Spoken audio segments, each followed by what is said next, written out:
Жасалу жолы өте оңай, әрі дәмді, жұп-жұмсақ болып пісіп шығатын тәтті нанымыздың рецептісін ұсынатын боламын.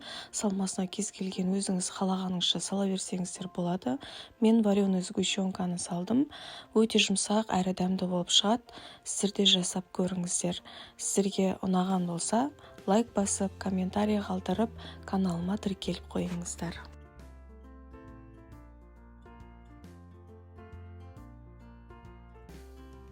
Ең алдымен біз жылы сүтімізге қантымызды және ашытқымызды салып, жақсылап араластырып, қанты ерігенше апараны дайындап аламыз. 10 минутқа бетін жауып, жылы жерге қойып қоямыз.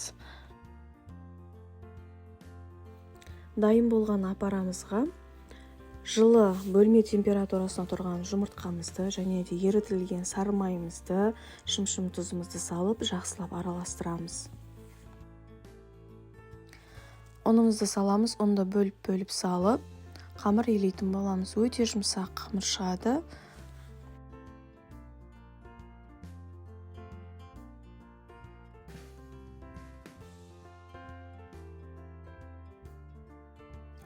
Қамырымыз илеп болғаннан кейін ыдысымызды майлап, қамырымызды салып, бетін жауып, жылы жерге 40 минутқа көтерілгенше қоямыз. Қамырымыз көтерілгеннен кейін ыдыстан алып, қамырды оқтаумен жайып аламыз.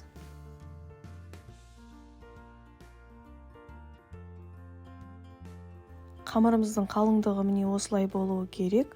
Қамырды жайып алғанымыздан кейін оған біз салмамызды саламыз. Салмасына вареный сгущенка салдым. Вареный сгущенканың өте сапалысын, өте жақсысын пайдаланған дұрыс.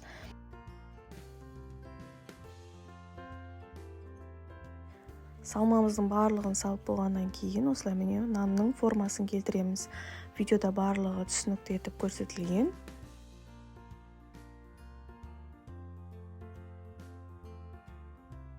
Нанымызды міне орап болдық. Енді бетіне жұмыртқаның сары уысына біраз қасық сүтімізді құйып, араластырып, нанның бетіне толықтай жағып шығамыз.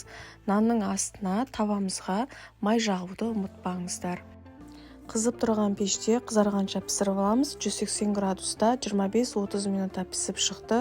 Ол сіздердің пештеріңізге байланысты. Пісу уақыты өте жұмсақ, әрі дәмді нан болып шығады. Сіздер де жасап көріңіздер.